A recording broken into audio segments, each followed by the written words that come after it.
সৌভাগ্যবান। আর যদি ইমানটা নিয়ে না যাইতে পারেন তাহলে আপনার জন্য এটা দুর্ভাগ্যবান। কেননা আমার ভাইরা বাবারা বন্ধুরা, জাহান্নামের আগুন এতই ভয়ঙ্কর হবে আমার ভাইরা বাবারা বন্ধুরা। নবী করিম পাক সাল্লাল্লাহু আলাইহি ওয়াসাল্লাম হাদিস শরীফের মধ্যে বর্ণনা করতেছে যে জাহান্নাম এত কঠিন হবে এবং ওই জাহান্নামের মধ্যে যারা যাবে তারা কঠিন আযাবে গ্রেফতার হবে।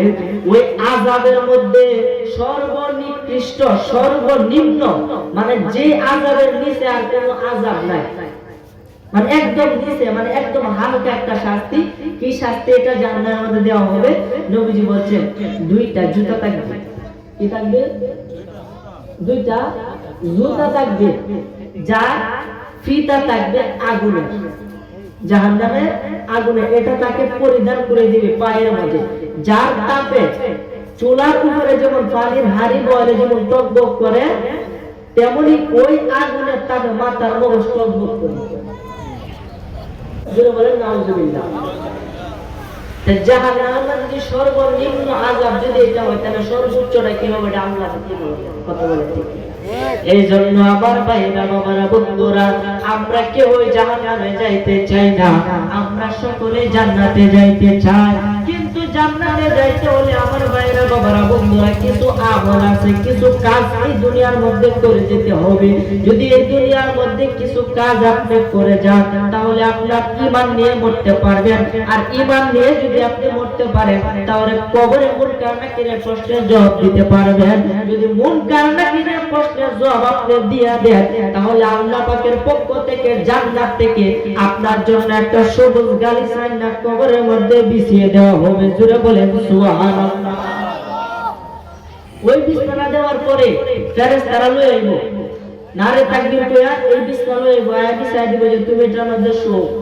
তখন ওই ব্যক্তি বলবো, যে ব্যক্তিরা শুইব কবরে ঈমানদার, ওই ব্যক্তিরা কইব আল্লাহ বা ফেরেশতাদের কাছে অনুমতি চাইবো যে ফেরেশতারা আমার একটু সময় দাও, আমি আমার বাড়ির লোকদেরকে কইয়াই তারা যাতে আর কান্না না করে, তারা যাতে আর কান্না না করে, কারণ আমি অনেক শান্তি হালে আছি।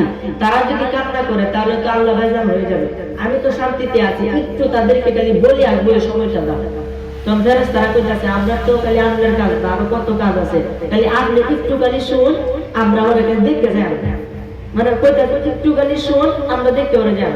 কইলো তো ঠিক কইছে, আচ্ছা আমি একটু শুন। যখন ওই গালিচার মধ্যে পিঠটা লাগাইবে, আল্লাহ পাকের পক্ষ থেকে জান্নাত থেকে যে গালিচাটা ঈমানদার ব্যক্তিদের কবরে বিছিয়ে দেওয়া হয়, এটা মানুষ দেখতে পারবে না, শুধুমাত্র যে ব্যক্তি কবরে যাবে সেই ব্যক্তি দেখতে পারবে। যখন ওই বিছানার মধ্যে তাকে শুয়ে দেওয়া হয়, পিঠটা লাগার সাথে সাথে এমন একটা আরামদায়ক ঘুম হয়। আরেকবার ইসরাফিল আলাইহিস সালাম যখন সিংহার মধ্যে ফু দিব, যখন এই পৃথিবী ধ্বংস হবে, তখন ওই ব্যক্তি সজাগ হবে, এর আগে আর কখনো সজাগ হবে না। আরো আস্তে বলছো সুবহানাল্লাহ। এত বড় একটা সুসংবাদের কথা আপনারা আস্তে আস্তে সুবহানাল্লাহ বুঝলাম। একবার সুবহানাল্লাহ বললো কত লাভ। এই আসমান এবং জমিনের মধ্যে যে ফাঁকা জায়গা আছে পুরাটা শব্দ করে তাহলে সুবহানাল্লাহ লাভ আছে না? মাহফিলে শুধু লাভ আর লাভ, লোকসানে কোনো কারণ। প্রতি শ্বাসে শ্বাসে 10 নেকি করে পাইবেন, প্রতি শ্বাসে শ্বাসে 10 নেকি করে পাইবেন মাহফিলে বসে থাকেন। তাহলে এটা কি ভালো না? এটা তো ভালো। আর এটা দুনিয়ার কোনো লাভ আপনি পাইবেন না, সব পাইবেন হাসরে। আপনার নেকি দেখে আপনি নিজেই বেহুশ হয়ে যাবেন যে এত নেকি আমি করলাম কিভাবে। এই যে ছোটখাটো কাজ করতে করতে অনেক বড় নেকি করছে। এই জন্য আমার ভাইরা বাবারা বন্ধুরা, এই পৃথিবীতে আল্লাহ পাঠাইছে বলতেছিলাম আমার ভাইরা বাবারা বন্ধুরা, একদিন আমাদেরকে এই পৃথিবী ছেড়ে চলে যেতে হবে অন্ধকার কবরে।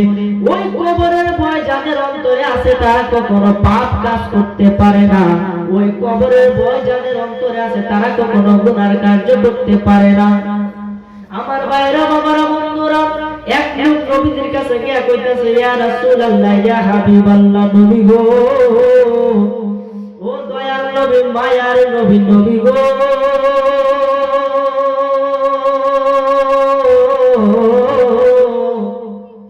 আমার এমন একটা কাজের আদেশ দেন, এমন একটা কাজ আমাদের দান করেন যাতে আমি জাহান্নামে না যাই। নবীজি তারে দুইটা কথা কইছে। কয়টা কথা? যাতে জাহান্নামে না যায়। তাহলে এই কাজগুলো আমরা করার দরকার আছে না? নবীজি কইছে এই কাজগুলো করলে জাহান্নামে কেউ যাবে না। তাহলে এই কাজ আমরা করার দরকার আছে না? যে কি কইছে হুজুর? কি এই কাজ হলো দুইটা। যে কি কাজ? শুধুমাত্র দুইটা। যে কি? তুমি পাপ কাজ করবে না, নেকের কাজ ছাড়বে না। যারা বলেন সুবহানাল্লাহ। পাপ কাজ যদি কেউ না করে তাহলে এই লোকটাকে জাহান্নামে যাইবে। নেকের কাজ যদি না ছাড়ে তাহলে কি জাহান্নামে যাইবে? কয়টা কথা? এই দুইটা কথার ভিতরে কিন্তু আমাদের জীবন শেষ। কথা বলতে ঠিক। এই জন্য আমার ভাইরা, বাবারা, বন্ধুরা, আমাদেরকে আমল করতে হবে। শুধু ওয়াজ শুনলে হবে না, নিজেকে আমলে পরিণত করতে হবে। আজকে যে ওই দেলোয়ার সাহেবের নেতৃত্বে, দেলোয়ার সাহেবের সার্বিক সহযোগিতা, এলাকাবাসীর সহযোগিতায় মাহফিলটা হচ্ছে। এই মাহফিলটা হওয়ার একমাত্র কারণ হলো যে মানুষগুলা মাহফিলে যাবে, যে আলেমগুলা আসবে, সে আলেমগুলা যে কথা বলবে শ্রোতারা সেই মতো আমল করে নিজের জীবনটাকে পরিবর্তন করবে। কথা বলেন ঠিক কিনা? আমার আলোচনার বিষয় এটা নয়। আমার আলোচনার বিষয়ের দিকে আমি চলে যাব, কিন্তু বোঝানোর জন্য বলতেছি আমার ভাইরা, বাবারা, বন্ধুরা, দুনিয়ার মধ্যে যদি কেউ 5টা কাজ করে, কয়টা কাজ? কয়টা কাজ? 5টা কাজ যদি কেউ করে তাহলে সে কবরে শান্তি পাইবে, মুনকার নাকিরের প্রশ্নের সওয়ালের উত্তর দিতে পারবে এবং সে কিয়ামত পর্যন্ত আরামদায়ক ঘুমাইতে পারবে। জোরে বলেন সুবহানাল্লাহ। 5টা কাজ কইতাম নি বাবা? এটা তো জানার দরকার। কথা বলতে কি না? এটা তো আসল। দেখি 1 নাম্বার 5 ওয়াক্ত নামাজ পড়া, জামাতের সাথে সুন্দরভাবে ওযু করিয়া 5 ওয়াক্ত নামাজ পড়তে হবে। 2 নাম্বার নবীর প্রতি বেশি বেশি দুরূদ শরীফ পড়তে হবে। আপনি যে কোনো অবসর সময়ে নবীর প্রতি দুরূদ শরীফ পড়বেন। নবীর প্রতি দুরূদ শরীফ পড়লে আমার নবীজি কয় যে ব্যক্তি বেশি বেশি দুরূদ শরীফ পড়ে একদিন তারে আমি স্বপ্নে দেখা দিব। আর আমি নবীরে যদি ঈমান হারে কেউ স্বপ্নে দেখে তাহলে তার জন্য জাহান্নামের আগুন হারাম হইয়া যাবে। তাই নবীজিরে দেখার দরকার আছে না? বাসনা আমাদের অন্তরে আছে না? নাই। শুধু তাকলেই হবে না, নবীর মুহাব্বতে দুরূদও পড়তে হবে। দুরূদ পড়তে হবে। 3 নাম্বার নবীর সুন্নাত মোতাবেক নিজের জীবন পরিচালনা করতে হবে। 4 নাম্বার পিতা মাতার খেদমত করতে হবে। 5 নাম্বার একজন কামেল মুকাম্মেল, একজন ভালো ব্যক্তির সঙ্গী হতে হবে। আমরা নামাজও পড়ি, নবীর প্রতি দুরূদও পড়ি। নামাজের ভিতরে নবীর প্রতি দুরূদ শরীফ আছে না? আল্লাহুম্মা সাল্লি আলা মুহাম্মাদ আছে না? আছে। আমরা দুরূদ শরীফও পড়তেছি। তাছাড়া আরো কত দুরূদ আছে। এরপরে নবীর সুন্নাত, দাড়ি রাখা নবীর সুন্নাত আছে না? জুব্বা পরা নবীর সুন্নাত, জামাতের সাথে নামাজ পড়া সুন্নতে মুআক্কাদা নবীর সুন্নাত। মানে আমরা এগুলো পালন করতেছি, কিন্তু অনেকে পিতা মাতার খেদমতটা কিন্তু করি আছে না? নাই। পিতা মাতার খেদমতটা কিন্তু আমরা করি না। এটা বোঝানোর জন্য বলতেছি কেন আমরা করি না, আর এটা করলে কি লাভ। সব করি কিন্তু পিতা মাতাকে আমরা গ্রাহ্য করে দেয়। যেমন আমার মতো যে গোলামার গুলো আছে এই বয়সে, তারা মার সাথে জাঙ্গার মারে, বাপের সাথে জাঙ্গার মারে। আমি এই কথা মারে, এটা কথা তো মেনে যাও গা আছে না? না। আর বর্তমানে একটা খেলা বাইরেছে, আপনারা দেখবেন যে ফ্রি ফায়ার আছে না? না। শুরু থেকে লইয়া একেবারে যুবক পর্যন্ত যারা আছে রাত্রে 11টা 12টা 13টা পর্যন্ত মোবাইল টিপে ফ্রি ফায়ার খেলে। এটার ভিতরে এমন একটা জাদু যে এবার সৃষ্টি করছে, এবার এমন একটা জিনিস ঢুকাইছে যে পিতা মাতা পর্যন্ত চোখের মধ্যে ধুলা হয়ে পড়ে। পিতা মাতারা তখন মানবে না, পিতা মাতারা জানগান মারবে। খেলতে খেলতে তাদের শরীর যে হালে ধরে নিজে উঠে যাচ্ছে না। এদের প্রতি আল্লাহ গজব করে। এই জন্য পিতা মাতার খেদমত করতে হবে। পিতা মাতার খেদমত করলে কি লাভ হবে আমার ভাইরা, বাবারা, বন্ধুরা? এই দুনিয়ার হায়াত খুবই সংকীর্ণ, খুবই কম হায়াত। এই জন্য আমার ভাইরা, বাবারা, বন্ধুরা, পিতা মাতার খেদমত করতে হবে। তাদেরকে শান্তিতে রেখে যেন তারা মৃত্যু বরণ করে। হযরত বাইজিদ বুস্তামি রাহমাতুল্লাহ আলাইহি নাম শুনছেন কি শুনছেন না? বাইজিদ বুস্তামি, যারা মনোযোগ দিবেন তারাই বুঝবেন। আজাদের উসুস করতেছে আর উঠতে নাই দেখতেছি। উসুস করলে আমার ওয়াজ করা কিছু দরকার নাই। 100% মনোযোগ দিয়ে ওয়াজ করতে হবে। আপনার যদি ভালো না লাগে আপনি চলে যাবেন। কথা কি ঠিক আছে না? কি দরকার আছে আনতে যে বই, তাহলে কিছু দরকার নাই, সময় নষ্ট হবে। হযরতে বাইজিদ বুস্তামি রাহমাতুল্লাহ আলাইহি আল্লাহর একজন খাঁটি বন্ধু, আল্লাহর একজন ওলি। তিনি কিভাবে ওলি হইলেন? তিনি মায়ের দোয়ায় আল্লাহর ওলি হইয়া যান। জোরে করে সুবহানাল্লাহ। হুজুর কেমনে মায়ের দোয়া আল্লাহর ওলি হয়? আমার মা আমাকে দোয়া করতে করতে কাঁদতে কাঁদতে মরে যেতেছে, এরপরে তো আমি মানুষের দাঁত দেব না, আমি তো আগের মতোই তাই। এটা কেন? এটার উত্তর সামনে আসতেছে। আমার ভাইয়েরা বাবারা বন্ধুরা, মায়ের দোয়ার কেমন পাওয়ার? বন্দুকের গুলি মিস হয়, কিন্তু মায়ের দোয়া কখনো মিস হয় না। কথা বলেন ঠিক কিনা? মা যদি আপনার জন্য দোয়া করে মৃত্যুবরণ করে যে আমার ছেলে ভবিষ্যতে যেন আল্লাহ ভালো হয়, ভবিষ্যতে যেন সমাজের খেদমত করে, ভবিষ্যতে যেন ইউনিয়নের খেদমত করে, ভবিষ্যতে যেন ওয়ার্ডের খেদমত করে, মানুষকে খেদমত করে, মানুষের সেবা করে, এই দোয়া করে গেলে আপনি অবশ্যই একদিন সেই কাজটাই হবে। সেটাই হবে যে কিভাবে হযরতে বাইজিদ বুস্তামি রাহমাতুল্লাহ আলাইহি উনার মা একদিন রাত্রিবেলা বলতেছে, বাবা বাইজিদ আমার জন্য এক গ্লাস পানি আনো। কি আনো? কি আনো? একটু উত্তর দিবেন আমার সাথে। আমার সাথে উত্তর না দিলে কিন্তু আমারও ভালো লাগবে না, আমারও ভালো লাগবে না। এক গ্লাস পানি আনো। কি আনো? পানি আনো, আমি পানি খাবো। তো বাইজিদ বুস্তামি গেছে, গিয়া দেখে যে এর মধ্যে পানি, তো পানি রাখার পাত্র, এটার ভিতরে পানি নাই, মানে পানি শেষ হয়ে গেছে। এখন পানি আনতে একটু দূর থেকে, একটু দূরে গিয়ে পানি আনতে হবে। এখান থেকে আমৃতলা কতটুকু দূর হবে? 5 মিনিট তো লাগবে কমপক্ষে, ধরেন এতটুকু, মানে একটু দূর থেকে আনতে হবে। গেছে পানি আনতে রাত্রিবেলা, পানি আনতে গেছে, যাইতেছে পানি আনতে, যাইতেছে, যাইতে যাইতে পানির জায়গার মধ্যে পড়ছে। পৌঁছার পরে শুধুমাত্র একটা গ্লাস পানির জন্য উনি মায়ের জন্য এত দূর পর্যন্ত গেছেন রাত্রিবেলা, গিয়া এক গ্লাস পানি আনছে। আনার পরে এই পানি নিয়ে আসতে যাইতে লাগছে 10 মিনিট, যাইতে লাগছে 10 মিনিট। বুঝানোর জন্য কত মিনিট এটা উল্লেখ নাই, কিন্তু আমি বলতেছি যে যাইতে লাগছে 10 মিনিট, আইতে কত মিনিট লাগবে? যাইতে একটু দেরি লাগছে, আইতে দেরি লাগছে। পানি নিয়ে আসা দেখে তার মা ঘুমায় গেছে। তার মা কি? ঘুমায় গেছে। এখন সে কি করতেছে? এই পানি নিয়ে মায়ের মাথার কাছে দাঁড়ায় রয়েছে। জুড়ে করে সুবহানাল্লাহ। সে মাকে ডাক দেয় না, পানি নিয়ে দাঁড়িয়ে আছে, দাঁড়িয়ে আছে। 1 ঘন্টা পার হয়ে গেল, মা সজাগ হয় না। 2 ঘন্টা পার হয়ে গেল, মা সজাগ হয় না। 3 ঘন্টা পার হয়ে গেল, মা সজাগ হয় না। এইভাবে পার হতে হতে সে দাঁড়িয়ে আছে, দাঁড়িয়ে আছে পানি নিয়ে। আর একবার মসজিদের মধ্যে মুয়াজ্জিনে ফজরের আজান দিতে গেছে। জোরে পড়ুন সুবহানাল্লাহ। মুয়াজ্জিনের ফজরের আজান শুনে বাইজিদ বুস্তামির মা ঘুম থেকে উঠলেন। ওইটা দেখে তার ছেলে তার পাশে দাঁড়িয়ে আছে। জোরে বলেন সুবহানাল্লাহ। ও বাবা ভাইজি, তুমি দাঁড়ায় রয়েছো? কো হ্যাঁ মা, আপনি যখন বলছেন পানি আনার জন্য, আমি গিয়ে দেখি পানি নাই।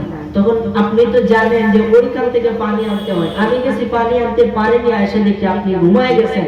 এই ঘুমায় গেছেন, আমি ঘুমের ডিস্টার্ব হবে এইভাবে আমি আপনাকে ডাক দেই নাই।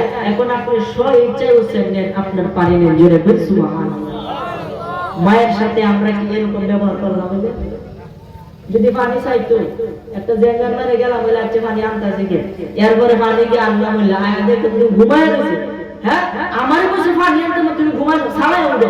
কইলাম অবশ্যই বললাম, কারণ আমরা তো সেরকম মন মানসিকতাই নাই। মা যে কি জিনিস সেটাই আমরা বুঝি না। আর জান্নাতু তাহতা আকদামিল উম্মাহাত, পিতা মাতার পায়ের নিচে সন্তানের বেহেশত। জুড়ে পড়ি সুবহানাল্লাহ। অনেক বেটা এক ওয়াজও গেছে, এটা আবার গ্রাম অঞ্চলে বাসায় কয়ে নাই, বেটা গেছে ওয়াজ শুনতো। এক মৌলবি কইতেছে যে পিতা মাতার পায়ের নিচে সন্তানের বেহেশত। তখন এই ফাগলা ছেড়া দৌড়ে ভাগতেছে, তো আর ওয়াজ শোনার দরকার নাই। যে কাম যে কথা কইছে আর ওয়াজ শোনার কিছু দরকার নাই, বাদ যায় গিয়া তার মারে আনগাইতেছে। কি বাবা তুমি আমার এরকম লইতেছো কেন? ও হুজুরে কয়ে দিয়েছে তোমার পায়ের নিচে বিলে জান্নাত। যে বলে সুবহানাল্লাহ। তোমার ভাইয়ের নিচে কি? জান্নাত। আচ্ছা আপনারা কই মারে যদি সারা জীবন কুলোলে জান্নাত কি মায়ের করে ভাই বল? পাথার তলে কি জান্নাত থাকবে না? কিন্তু মায়ের খেদমত করে যদি ওই লোকটা মৃত্যুবরণ করে, তাহলে ওই ব্যক্তি ব্যক্তি জান্নাত পাইবে, কথা বলে ঠিক কিনা? মায়ের খেদমত করে যাইতে পারলে মায়ের দোয়াতে আপনি ওলি হইবেন। আর আল্লাহর ওলি না হয়ে যদি আপনি মরেন তাহলে কবরে শান্তি পাইবেন না, জান্নাতে যাইতে পারবেন না। আমার আল্লাহ পবিত্র কোরআনে স্বয়ং আল্লাহ বলতেছেন, ও আমার বান্দারা, তোমরা ঈমানদার বা মুসলমান না হয়ে মৃত্যুবরণ করিও না। কথাটা কিন্তু বুঝবেন, অনেক গুরুত্বপূর্ণ মারাত্মক কথা। আমরা সকলে কি হিন্দু না মুসলমান? আমরা কি মুসলমান না? আল্লাহ কইছে মুসলমান না হয়ে মরো না। আর মুসলমান কি মরতেছে না? তারা কি জাহান্নামে যাইতো না? অনেকে যাইবো, কিন্তু আল্লাহ কইছে মুসলমান না হয়ে মরো। ওই লোকটা তো মুসলমান হয়ে পড়ছে। বাবা রে, এর মধ্যে এত বেজাল আছে। 5টা কাজের একটা কাজ যদি সে বাদ দেয়, সে প্রকৃত মুসলমান নয়। সে মুসলমান নয়, মুসলমান নয়। 5টা কাজের একটা কাজ, অর্থাৎ কামেল মুকাম্মেল আল্লাহর ওলির সহবতে থাকা। একজন কামেল মুকাম্মেল আল্লাহর ওলির হাতে হাত দেওয়া, এটা সে বাদ দিছে, সে মুসলমান থেকে খারিজ হয়ে গেছে, মুসলমান নয়। নবীর প্রতি যার মুহাম্মদ নাই, সে কি মুসলমান? মুসলমান না। সে কালিমা পড়ছে লা ইলাহা ইল্লাল্লাহ, সে কোনোদিন মুসলমান হতে পারবে না যতক্ষণ না বলবে মুহাম্মদুর রাসূলুল্লাহ সাল্লাল্লাহু আলাইহি ওয়াসাল্লাম। জোরে বলি সুবহানাল্লাহ।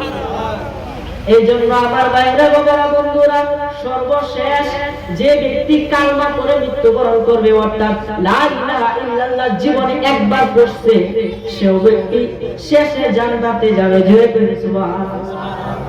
আমরা যারা আছেন সবাই ইনশাআল্লাহ, কিন্তু যারা বেঈমান তারা জাহান্নামে আল্লাহ তাদেরকে পালাইবে, পালায় তারা জাহান্নামে জর্জরিত হইয়া তারা যতটুকু পাপ করছে ততটুকু শাস্তি হয়ে তারা জান্নাতে যাইতে হবে। এর আগে কি যাইতে পারবে না। এই জন্য আমার ভাইয়েরা বাবারা বন্ধুরা, পিতা মাতার খেদমত করতে হবে। ওই বাইজিদ বুস্তামি মায়ের পাশে দাঁড়ায় রইছে, মা ডাক দিয়া কই, বাবা রে, মায়ের জন্য এতটা কষ্ট করছো, যাও যাও যাও, আমি দোয়া করে দিলাম। ওই মা দোয়া করে দে, আল্লাহ আমার ছেলে বাইজিদকে তুমি বিশ্ববিখ্যাত ওলি হিসাবে কবুল করে নাও। জোরে বলি সুবহানাল্লাহ। তে মা দোয়া করছে, দোয়া কি কবুল হইছে না? বাইজিদ বুস্তামির নাম এখন সারা ওয়ার্ল্ডে কি চলে কি চলে না? এই বাইজিদ বুস্তামি, ওই বাইজিদ বুস্তামি মায়ের খেদমত করে গেছে। এই জন্য তো আমি কই, পৃথিবীতে মায়ের মতো আপন কেউ হবে না। ও পৃথিবীতে মায়ের মতো আপন কেউ হবে না। তোমরা কোনোদিনও মায়েরই মনেতে কষ্ট দিও না। তোমরা কোনোদিনও মায়েরই মনেতে দুঃখ দিও না। কত পাপী আছে যে মাকে কষ্ট দেয়, মায়ের মনে কষ্ট দিয়ে অভিশাপ নেয়। ওরে মায়ের মনে কষ্ট দিলে খোদা যে সহে না। ও মায়ের মনে কষ্ট দিলে নবী সহে না। তোমরা কোনোদিনও মায়েরই মনেতে দুঃখ দিও না। তোমরা কোনোদিনও মায়েরই মনেতে দুঃখ দিও না। না মায়ের মনে দুঃখ দাম দেব? যেই মা আপনারা আমারে 10 মাস 10 দিন গর্ভে রেখে মা জননী দেখায় আছে তোমায় আবার এই ধরনী, সে কথা কি বন্ধু তোমার মনে পড়ে না? ও কেমনে তুমি দিতে পারো মাকে যন্ত্রণা? তোমরা কোনোদিনও মায়েরই মনেতে কষ্ট দিও না। তোমরা কোনোদিনও মায়েরই মনেতে দুঃখ দিও না। আমার ভাইরা বাবারা বন্ধুরা, যে সমস্ত ছেলে মেয়েরা মা বাবার মনে কষ্ট দেয় তারা কখনো শান্তি পাবে না, কখনো শান্তি পাবে না। আমার নবীজি বলছেন, একটা গুনার শাস্তি আল্লাহ এই দুনিয়ায় দিয়ে তারা মৃত্যুবরণ করাবে। একটা গুনাহ, এটা শাস্তি আল্লাহ সঙ্গে সঙ্গে দুনিয়ার মধ্যে দিবে, ভোগায় তারা মারবে। যে কি শাস্তি? যে পিতা মাতার অবাধ্য হয়, পিতা মাতার কথা শুনে না। মা যদি কই এমনে যদি মায়ের কথা না শুনে, তাইলে ওই লোকটা এই দুনিয়ার মধ্যে শাস্তি ভোগ করে তাকে কবরে যেতে হবে। নাউজুবিল্লাহ বলে। তোমার মনে কি কষ্ট দেওয়া যাবে? স্বয়ং আল্লাহ এবং নবীদের পরে মায়েস্তা স্বয়ং আল্লাহ কোরআনে ওয়াকাদা রাব্বুকা আল্লা তা'বুদু ইল্লা ইয়্যাহু ওয়া বিল ওয়ালিদাইনি ইহসান। জোরে করে সুবহানাল্লাহ। আমার আল্লাহ তো তোমরা আল্লাহকে ভয় করো, আল্লাহকে কি করো? ভয় করো এবং পিতামাতার সাথে সুন্দর ভাষায় নম্র ভাষায় কথা বলো। জোরে করে সুবহানাল্লাহ। কেলা করে দিছে পিতামাতার সাথে, আল্লাহ করে দিছে। আমরা আল্লাহর বান্দা, আল্লাহ যে বা কইবা তো না চলি তাহলে কি জান্নাত আল্লাহ দিব? আমি যে বাড়ি বলা নাক গায়ে উঠে বই রয়েছেন আমার এই পালঙ্গের মাঝে, পালঙ্গের আমি কইছি না আপনার আমি আর দেব না, এবার উঠে বই রয়েছেন। আপনার কি কোনো সম্মান আছে? কোনো সম্মান নাই। আপনি যদি আসেন আমার বাড়িতে, আমি আসেন ভাই আসেন, তাড়াতাড়ি বসেন, তাই স্যার আপনার সম্মান হবে। কথা বলেন ঠিক কিনা?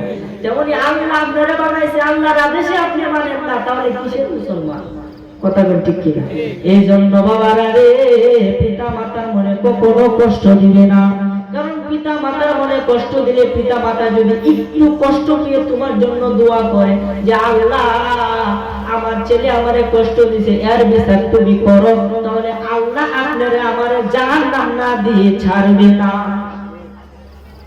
যেমন ধরে হযরত বাইজিদ বুস্তামি রাহমাতুল্লাহ আলাইহি, উনি একদিন হজে গেছে। কোথায় গেছে? হজে। খুব মনোযোগ দিবেন।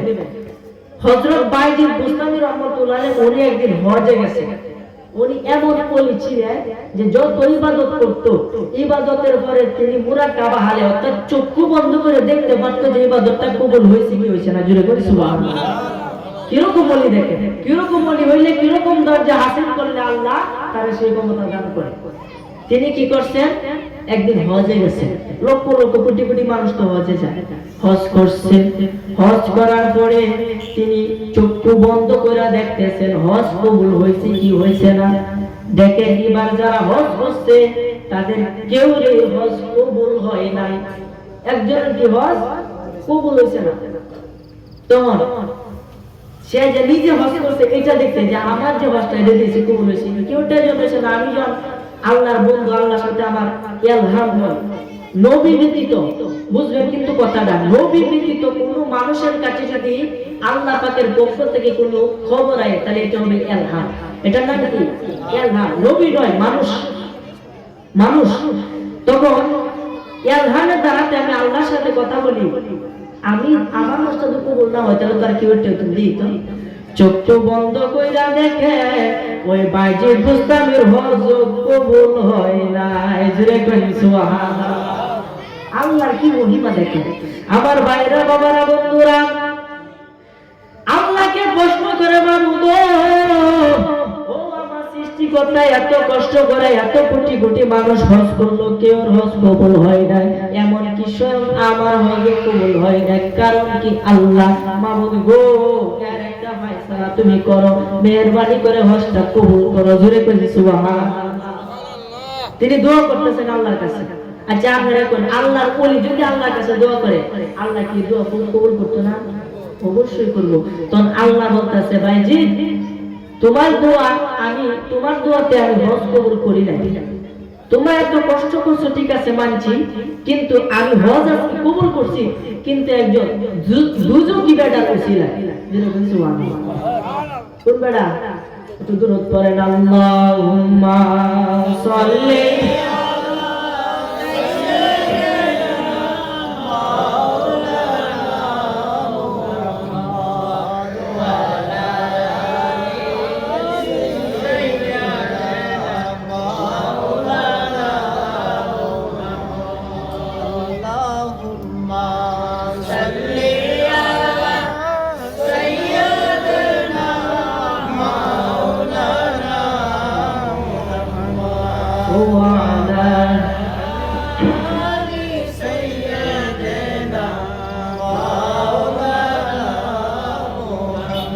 আমার ভাইরা, বাবারা, বন্ধুরা খুব মনোযোগ দেন।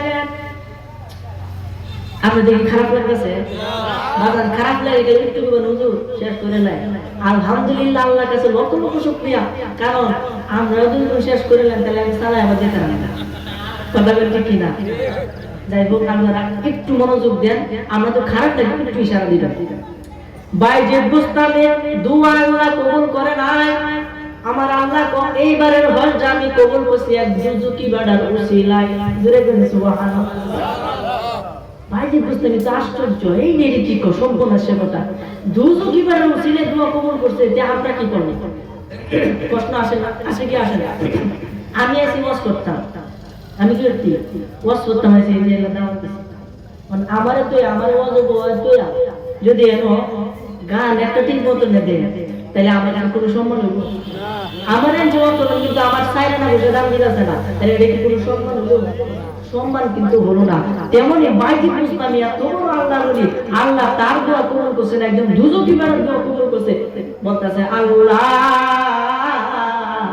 কে সেই ব্যক্তি, তাকে আমি দেখতে চাই, মেহেরবানি করিয়া তার সাথে আমার একটু সাক্ষাৎ করিয়ে নাও, একটু সাক্ষাৎ করায় দাও। তুমি দেখো ভালো কথা, এমুক শহরে এমুক ঘরের মধ্যে ওই বান্দাটা তাকে তার বিবরণ এরকম যাও। বাইজিদ বুস্তামি হজ থেকে চলে গেছে, ওই ব্যক্তি আবার হজেও যায় নাই, বাড়িতে থেকে দোয়া করছে, আল্লাহ কবুল করছে। জোরে বলেন সুবহানাল্লাহ। হজে যেটা কথা আছে যে হজও গেছে, দুই বেটা কবুল করেছে, হজও গেছে না, কেমন মাহাত্ম দেখেন, কি কারণে এটা হইল? ওই বেটা দুটো হয়ে যাইব, যে কিভাবে আমরা দেখতে পাই হাসুরের মধ্যে যাইব দুচোখে। ওই বেটা আমার ভাইরা বাবারা বন্ধুরা, তখন বাইজিদ বুস্তামি গেছে ওই লোকের কাছে। ওই লোকটা তখন পাহাড়ের মধ্যে উঠতেছিল, পাহাড়ের থেকে বাইজিদ বুস্তামিরে দূর থেকে দেখে কইতাছে, বাইজিদ রে, ও বাইজিদ, এই দুজকি বেটা দাঁড়িয়ে আইতাছো। জুরে করে সুবহানাল্লাহ। বুঝছে ফ্যাক্টরটা? মানে ওই বেটা দুজকি এই বজরতেই কইছে আল্লাহ আমি তার সাথে সাক্ষাৎ করব। এবারে কি আগে কই গেছে যে বাইজিদ বলে তোমাদের আইলো, তুই কই গেছে? কেউ কিন্তু কই নাই। কেমনে কই? তোর বলতে দেখি গো, আমি যে তোমার দ্বারা আয়াম, তুমি কেমনে জানো? আমি আল্লাহর ওলি। জুরে করে সুবহানাল্লাহ। আমি একজন আল্লাহর ওলি, তুমি আল্লাহর ওলি, আবার তুমি দুজকে যাবে, এটার কারণ কি? তাহলে বাবা শোনো যে কি কো, আমি মার সাথে বিয়াদবি করছিলাম। কার সাথে? মার সাথে বিয়াদবি করছিলাম। আমার মা কষ্ট পেয়ে আল্লাহর কাছে দোয়া করছে, তুই আমার সাথে বেয়াদবি করছো, তোরে যাতে আল্লাহ দুজকে দে। কই দে? অনেক কষ্ট পায় মা, কিন্তু এই কথা বলে। সচরাচর মা কিন্তু অনেক কথা সন্তানকে বলে না, কষ্ট মনের ভিতরে চাপায় রাখে। কিন্তু এত কষ্ট দিছে, সে বলে তোরে যাতে আল্লাহ দুজকে দে। এই দুজকের কথা শুনে, আগুনের কথা শুনে, কারণ এই দুনিয়ার আগুন থেকে জাহান্নামের আগুনের পাওয়ার আরো 70 গুণ বেশি। এই জাহান্নামের কথা শুনে ওই লোকটা কাঁদতেছে, কাঁদতে কাঁদতে মায়ের পায়ে ধরে বলতেছে, মা গো, ও মা, আমারে তুমি ক্ষমা করে দাও, আমি জাহান্নামের আগুন সহ্য করতে পারবো না। মা গো, আমারে তুমি ক্ষমা করে দাও। মায়ের বলে চোখের পানি গড়ায় পড়তেছে, মায়ের মনে দয়া হয় না। বলতেছে, তুই আমার এত কষ্ট দিছ, এত কষ্ট দিছ, মা গো, আর জীবনেও কষ্ট দিব না, মেহেরবানি করে আমারে ক্ষমা করে দাও। ছেলের আকুতি মিনতি শুনে মায়ের মনে দয়া হইল। মা সঙ্গে সঙ্গে আল্লাহর কাছে দোয়া করে, আল্লাহ যাতে তোরে তার ওলি হিসাবে কবুল করে নেয়। জোরে করে সুবহানাল্লাহ। মানে আল্লাহ যেন তোরে ওলি বানায় দেয়। পরে কি দোয়াটা করছি, আল্লাহ যাতে তোরে ওলি বানায় দেয়। আগে যে কথাটা কইছি, আল্লাহ যাতে তোরে জাহান্নামে দেয়, এই কথাটা কি তুলছে? ওই কথা কিন্তু রয়ে গেছে। সে আবার বলছে, আল্লাহ যেন তোরে ওলি বানায় দেয়। মা যদি দোয়া করতো, আচ্ছা তোরে জাহান্নামে আল্লাহ দেও না, দরকার নেই, আল্লাহ তুমি তোরে জান্নাত থেকে উদ্ধার করে জান্নাত দান করো, টেনশন দিয়ে জান্নাতে যেতে। কথা বলে ঠিক কি? মা দোয়া করছে, আল্লাহ তুমি আমার তার ওলি বানায় দাও। তোর ওই লোকটা আল্লাহর ওলি হয়ে গেছে, আবার দূর হয়ে গেছে। জুড়ে করি সুবহানাল্লাহ। কার কেলায় যায়? তখন বাইজিদ বুস্তামি ডাক দিয়ে কই, বাবারে, তোমার তো তাইলে কত কষ্ট, তুমি একজন আল্লাহর ওলি, তাও আবার জাহান্নামে যাবে, এটা তো সহ্য হয় না, এটা তো ন্যায় বিচার না। এটা কি ন্যায় বিচার? আপনি যে ভালোবাসা, আপনি কেন জাহান্নামে যাবেন? এটা কি আল্লাহর বিচার হবে? আল্লাহ কিন্তু নির্দয়াল না। আমার আল্লাহ বলছে, আমি রহমান, আমি রহিম, আমার কাছে যা চাইবা তাই পাইবা, কোনো দোয়া আল্লাহ ফেরত দিবে না। জুড়ে করে সুবহানাল্লাহ। তখন বলতেছে, বাইরে বাইজিদ বুস্তামি কইতেছে, বাইরে আসো, আমরা দুইজন মিলে আল্লাহর কাছে একটু দোয়া করি, দেখি আল্লাহ তোমার ক্ষমা করে কিনা। জুড়ে করে সুবহানাল্লাহ। ও বাবা, কোনো লাভ হবে না, তুমি চলে যাও। কোনা একটু বসো।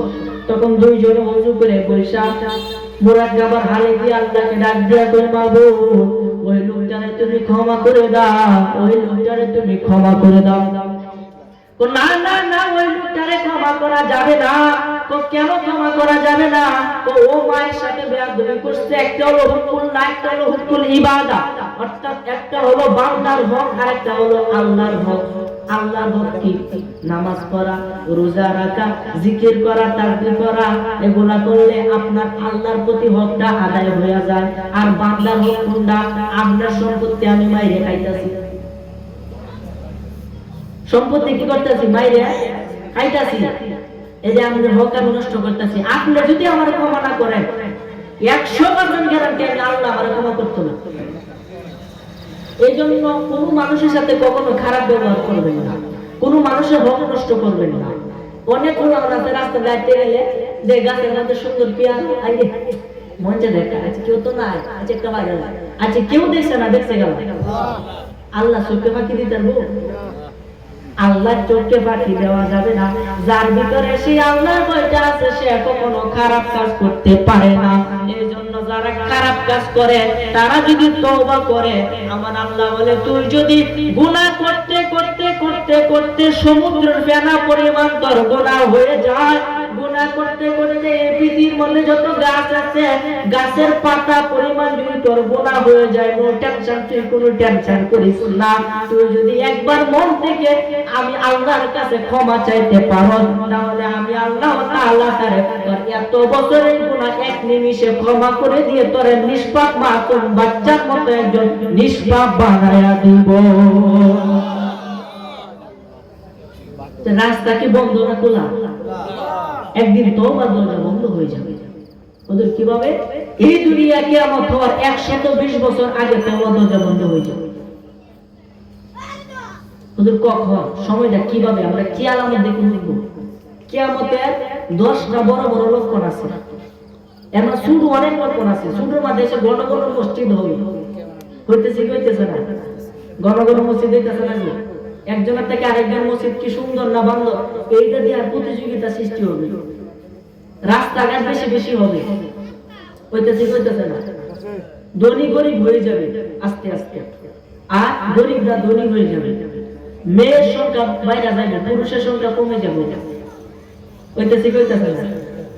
আর এলএমটা কমে যাবে। এলএম যেমন তার এলএম গুলো আমার বক্তব্যকে পড়ে দিন না, আলিফ বা তাসা পড়তে পড়তে এক মাস যাবে, এলএম কিন্তু থাকবে না। এলএম কোন এলএম? যে সঠিক যে এলএমটা আল্লাহ রাসূলকে পাওয়ার যে এলএম, এই এলএমটা কমে যাবে, শয়তানি এলএম মাথার মধ্যে যাবে। এবারে যে ফ্রি ফায়ারের রোগ একটা ঢুকছে, সারা জীবন বাদে বারে ফ্রি ফায়ারে থাকতো না, কথা কেন ঠিক কি? এমন একটা খেলা আল্লাহ তাদেরকে হেদায়েত দান করে, সকলে বলেন আমিন। যাই হোক আমার ভাইরা বাবারা বন্ধুরা, সবকিছু একদিন আল্লাহর দরবারে হিসাব দিতে হবে। এই দুনিয়ায় লীলা খেলা এই দুনিয়ায় শেষ করে দেন, পরকালের জন্য এই দুনিয়ার গুনাহ নিয়ে যাবেন না। কারণ আমার আল্লাহ কোরআন মাজিদে কইছে, বান্দা রে যদি একটাও গুনাহ নিয়ে তুই কবরে যা, আমি আল্লাহ তোরে জাহান্নাম না দিয়ে ছাড়বো না। কয়টা গুনাহ? আল্লাহ কইছে এটা কি মিস কত হইব? এই জন্য গুনাহগুলো ক্ষমা করে যাইতে হবে। এই জন্য আমার ভাইরা বাবারা বন্ধুরা, গুনাহ কেমনে ক্ষমা পাইবেন? ওই বাইজির বুস্তানি ডাক দেয়া কয়, আল্লাহ মাবুদ তুমি তারে মাফ করে দাও। না, তারে মাফ করা যাবে না। ও কেন? তার মা তার জন্য দোয়া করছে, তার মা যদি বলে তাহলে তারে আমি ক্ষমা করতে পারবো। তোমার মা কোথায়? তোমার মা তো মারা গেছে। তার মা কি করছে? আচ্ছা কোনটি মন কি দোয়া যায় তার বড়? আরো সময় আছে, সময় গেলে আর সময় পাওয়া যায় না। যখন আপনার জীবনের হায়াতের সময় শেষ হয়ে যাবে, ঠিক সেই মুহূর্তে আল্লাহ আপনার দুয়ারে হাজির হয়ে যাবে। 1 সেকেন্ড আগেও আসবে না, 1 সেকেন্ড পরেও আসবে না, ঠিক এই টাইমে আসবে, আপনার প্রাণ পাখিটা বের করে নিয়ে যাবে। একদিন পাখি যাবে তোমার খাঁচাটি ছেড়ে, ওরে খাঁচা সে রহে গেলে পাখি আসবে না ফিরে। ওরে খাঁচা সে রহে গেলে পাখি আসবে না ফিরে, একদিন পাখি যাবে তোমার খাঁচাটি ছেড়ে। কথা বলতে ঠিক কিনা?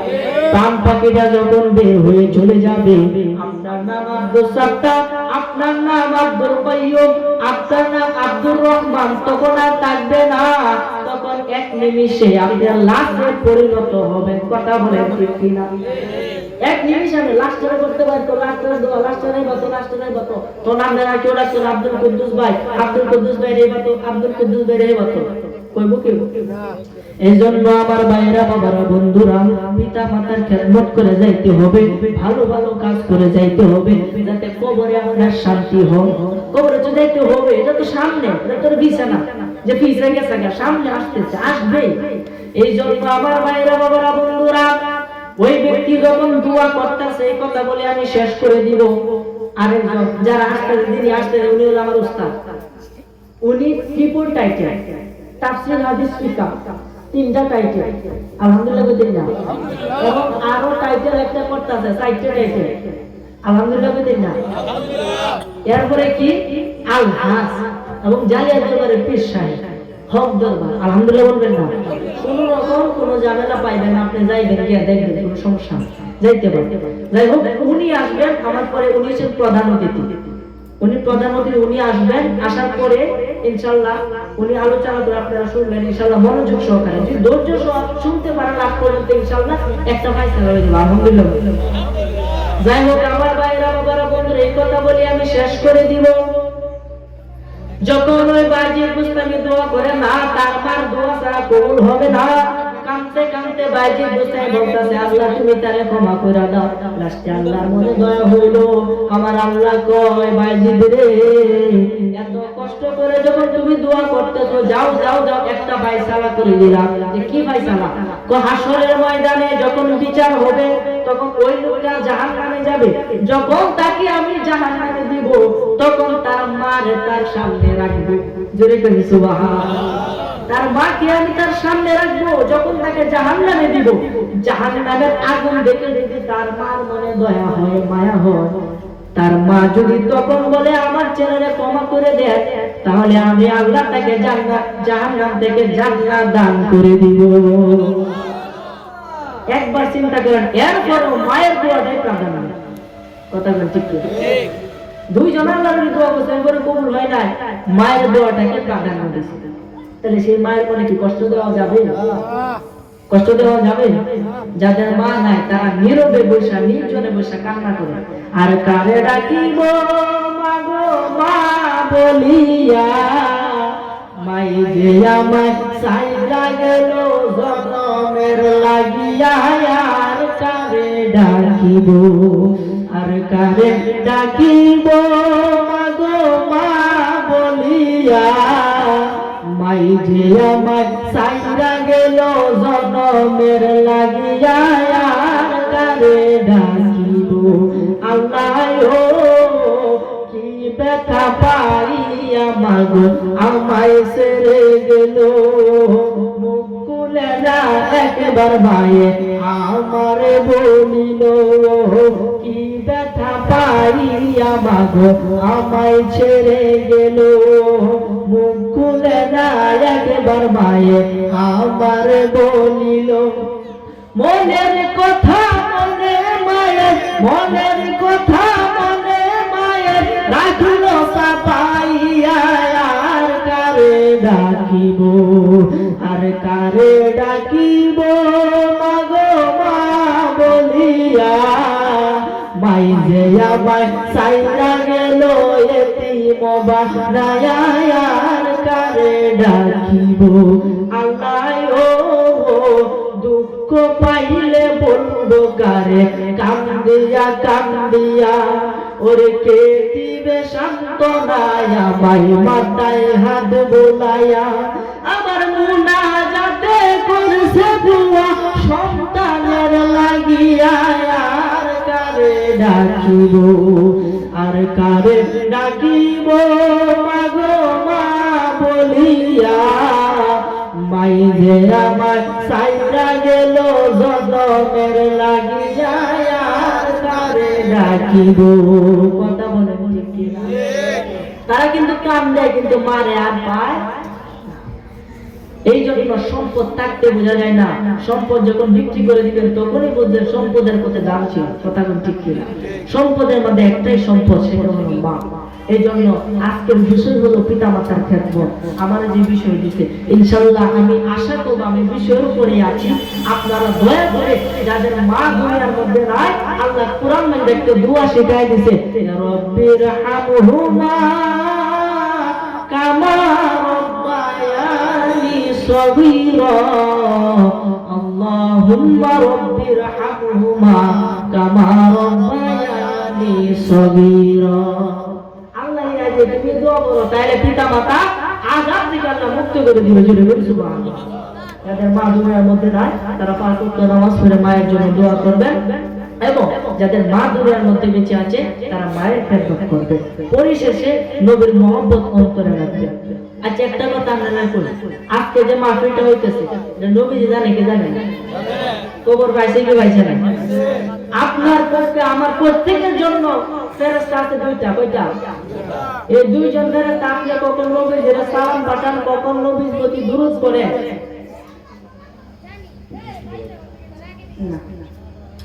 যখন আপনি সালাম পেশ করেন তখন ওই দুইজন ফেরেশতা আপনার সালামটা নবীর কাছে পৌঁছায় দেয়। জোরে বলি সুবহানাল্লাহ।